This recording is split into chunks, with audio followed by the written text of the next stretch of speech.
All right, the last chance qualifier is over. It's the middle of October, so you know what that means. It's time for some SEL playoffs. And with that comes Mr. Bepic's playoff predictions. I even got the playoff beard out, so I know it's gonna go really well.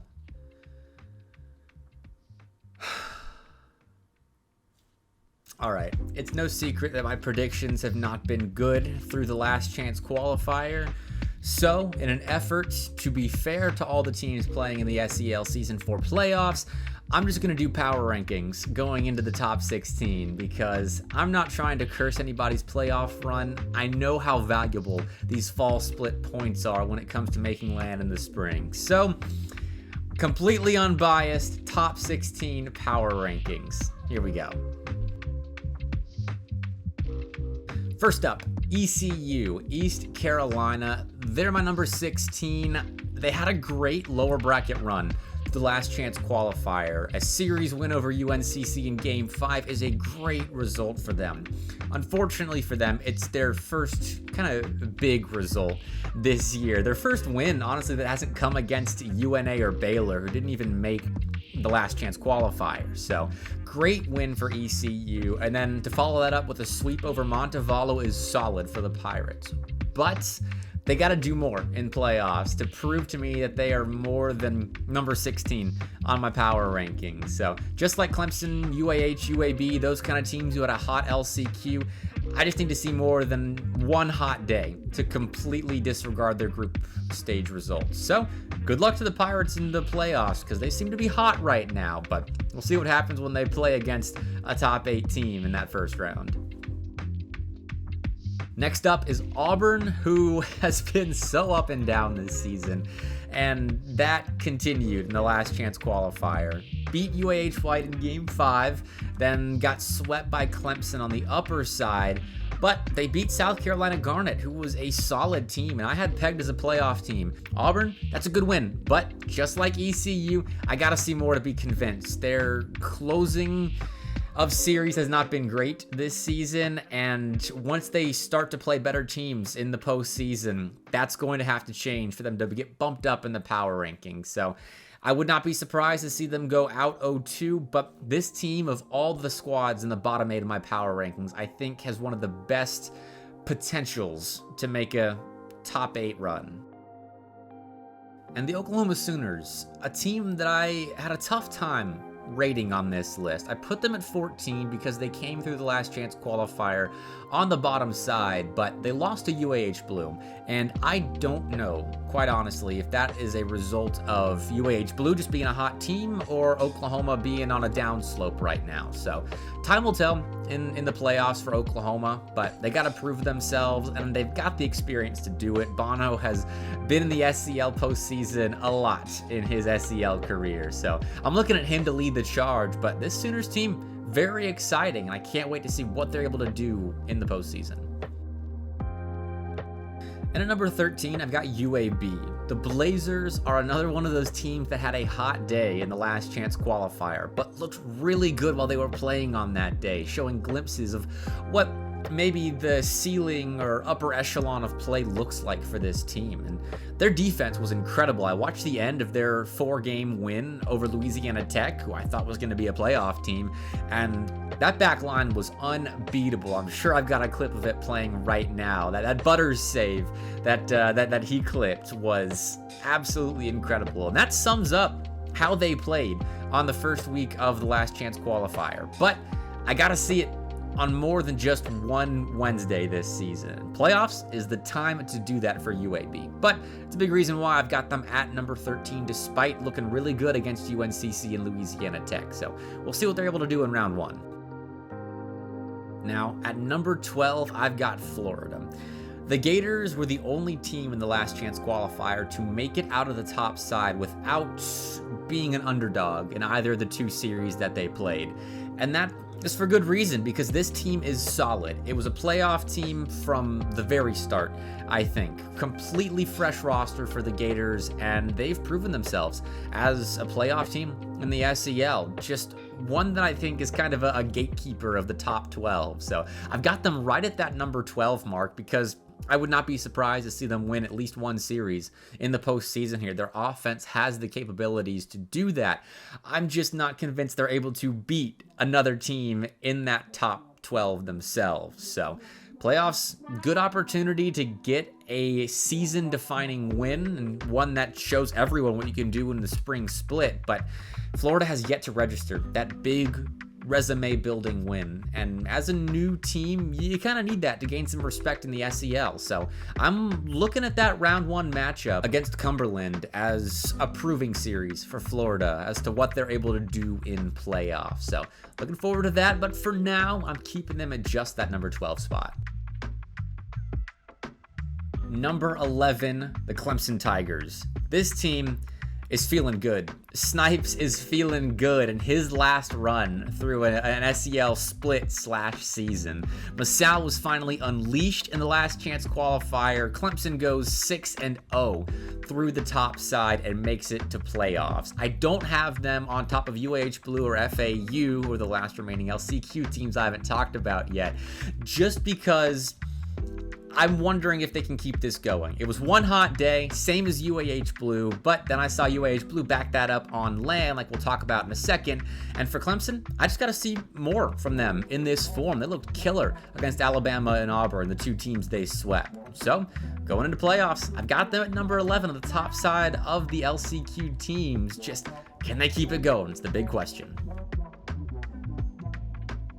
And now, UAH Blue, this team is up right now. B. Moore was telling me that he was so afraid of the last chance qualifier that he was grinding a lot to make sure that the Chargers made it through. And hey, it paid off. A 2-0 run through uppers sealed UAH Blue's berth in playoffs. And then on land at University of Kentucky's Bluegrass Boost Battle, UAH Blue goes to the top 4. They make a big run to the semifinals and looked solid the entire weekend. So I'm excited to see how far the Chargers can go because they've always been a staple of the postseason in the SEL. But UAH Blue, kind of a fresh roster at the top of UAH Rocket League, and they've had a down start to the SEL, but as of right now, their present is looking pristine. Through the last chance qualifier, a hot squad. On land, a hot squad. And the team they're playing first should definitely be looking out for UAH Blue. And finally, at number 9, as you can see, I divided the last chance qualifier teams, and the teams that already made it to playoffs is FAU. They did lose to Montevallo on the top side of the LCQ and have to make a run through lowers, but they were missing Hammy Crackers for that series. And I don't think it's insulting to Damage and Mitra to say that Hammy Crackers is the lifeblood of this team. The stuff that he can do can win them series against teams that they wouldn't be beating otherwise, like we saw against Montevallo. FAU cleans it up, and in the lower side of the last chance qualifier, they made it through Arkansas and Louisiana Tech like it was nothing. So they're my number 1 team coming out of the LCQ just because I think they were a top 8 team already. Just weren't able to beat UTK and UGA, who had a great group stage. So FAU's at the top of the bottom 8 right now. And honestly, King in round 1 should be on upset alert playing FAU. Like, I think King's still the favorites here, but FAU could give them a run for their money. I've got the South Carolina Gamecocks, which feels weird to say considering the group stage domination that we're used to from South Carolina, but they're the only team that finished top 2 in their group that went 5-2. And group 2 wasn't exactly the strongest of the pools we had in the group stage. So South Carolina, after losing twice to Louisiana Tech, didn't even make playoffs. And then Florida State, which we'll talk about a little bit later, isn't a terrible loss, but those are teams that I feel like South Carolina of the past should have been beating. So they're down a little bit right now, and they're playing an extremely hot Clemson in round 1. That is a massive matchup, and I can't wait to see the result of it because Clemson has a huge opportunity against a rival school to prove to everyone that it wasn't just a hot start to the last chance qualifier that got them here. It's a Clemson that has been reformed into a solid playoff contending team. And so South Carolina, they need to watch out because they've got some proving to do as well. As those losses in the group stage, sure, they can shake them off, but come playoffs, you better be on your A game week 1 because there are going to be 4 teams going out 0-2 in this first week of playoffs. So South Carolina on the downtrend a little bit going into playoffs.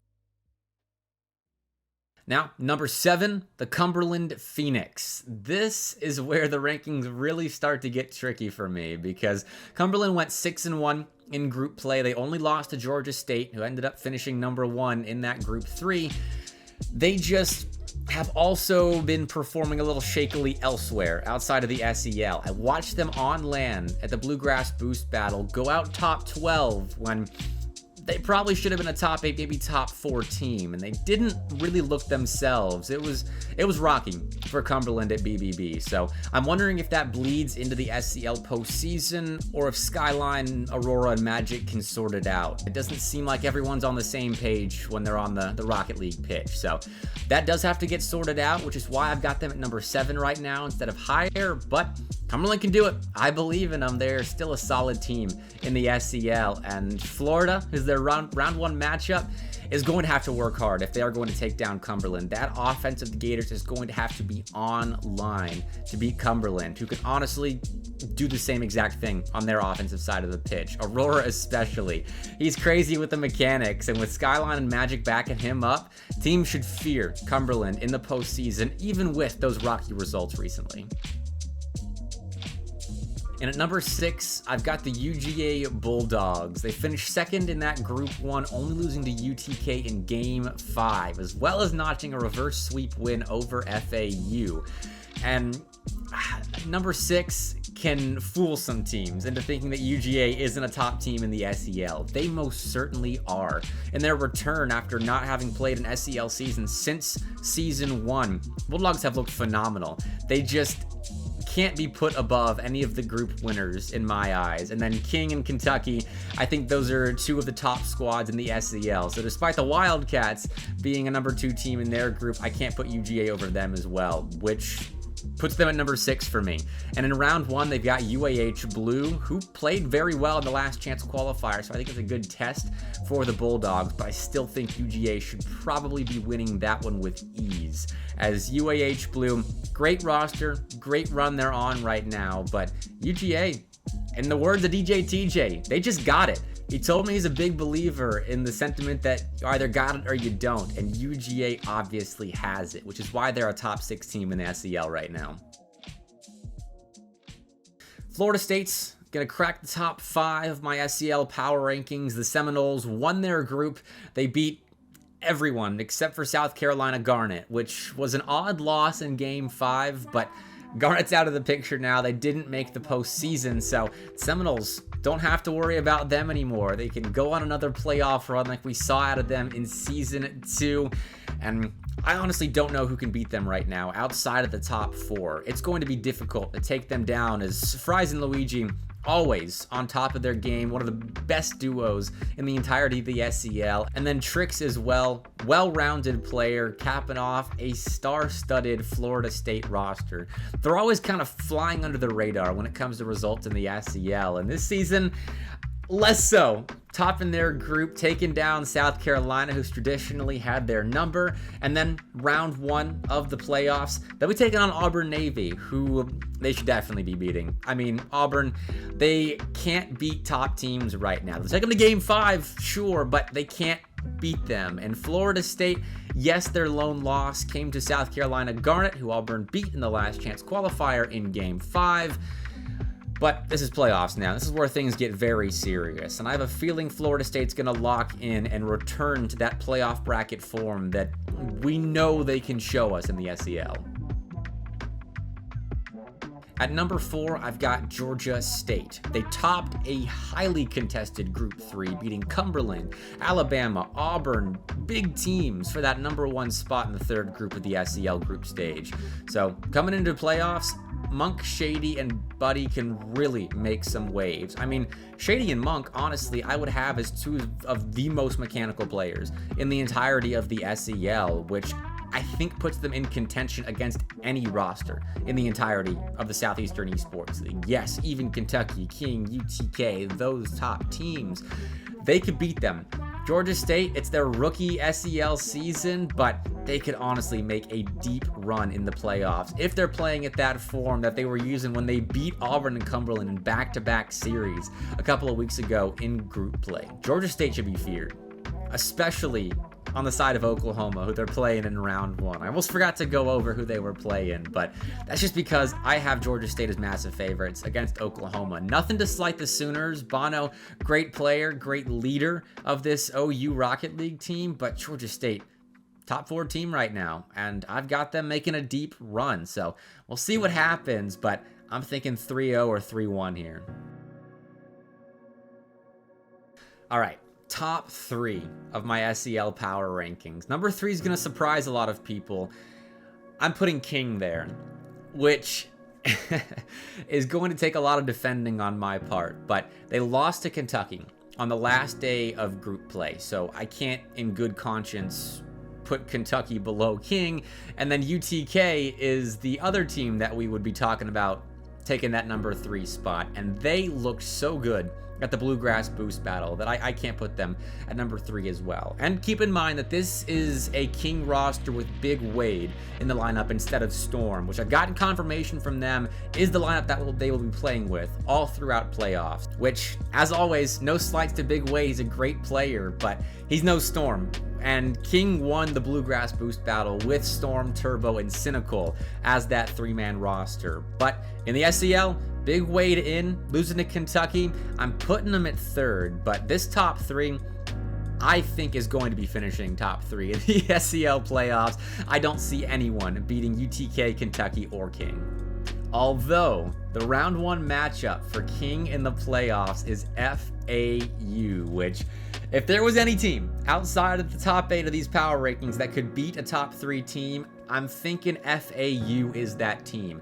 Hammy Crackers is back. And if King's not careful, if they are playing in similar fashion as they did against Kentucky, FAU could take them down. And that might be the only team I think that could take them down for a little while in the playoffs. But they got to be careful. They have to bring their A game in round 1 against FAU, or we could be seeing an upset there. And then at number 2, I've got Kentucky. It's down to UTK and Kentucky, as it always seems like it is in the SEL for my top 2. And the Wildcats, though they've looked great this season, weren't able to top their group. They did lose that one series to Oklahoma. They didn't have a deep run at BBB due to some unfortunate circumstances surrounding the roster. And so they're taking number 2 for now, which I hope they'll be all right with, because it was very hard to decide between them and UTK. But UTK beat Kentucky on Friday Night Lights before BBB, so they've got that win going for them, UTK does, over the Wildcats. Though, in round 1, Kentucky's playing UAB, who, yes, one of those teams that looked hot in the last chance qualifier, but the Wildcats should be able to extinguish the Blazers in round 1. So Kentucky's at number 2 right now. They got a chance, if they make a run in playoffs, which I think they will, to potentially take down UTK and claim that number 1 spot, which I've already spoiled it. Number 1 is UTK, 7-0 in groups. They beat Georgia, they beat Florida Atlantic, only team to go undefeated in group play. Looked incredible on land at the Bluegrass Boost Battle. They took Northern Kentucky to Game 7 and very well could have won that series and notched a win against a top 48 team in Collegiate Rocket League. So UTK's hot right now. I had questions about this roster, adding Hermes to the mix coming into this season, and they have answered all of them. They are my favorites right now to win SEL Season 4's fall split, and it's up to one of the other 15 in my long power rankings to take down those Volunteers. So there you go. That's my top 16. Hopefully it doesn't curse anyone in any way. I've tried to avoid that by limiting my my predictions in this video. So hopefully you enjoyed. Leave a like, subscribe, and all of that fun YouTube stuff, because I had a lot of fun making this power rankings video, and I'm excited to see if it holds up going into playoffs, because playoffs is a little more tame when it comes to crazy upset results compared to the last chance qualifier. But who knows? This is a different format. 16-team playoffs spanning, I think, 5 weeks of SEL play. Things can change. Things can get crazy. So we'll see what happens. Hopefully you enjoy the SEL broadcast this week. I won't be there, unfortunately, but I will be watching because I got to see what happens in those first rounds of the upper and lower bracket. So see you there.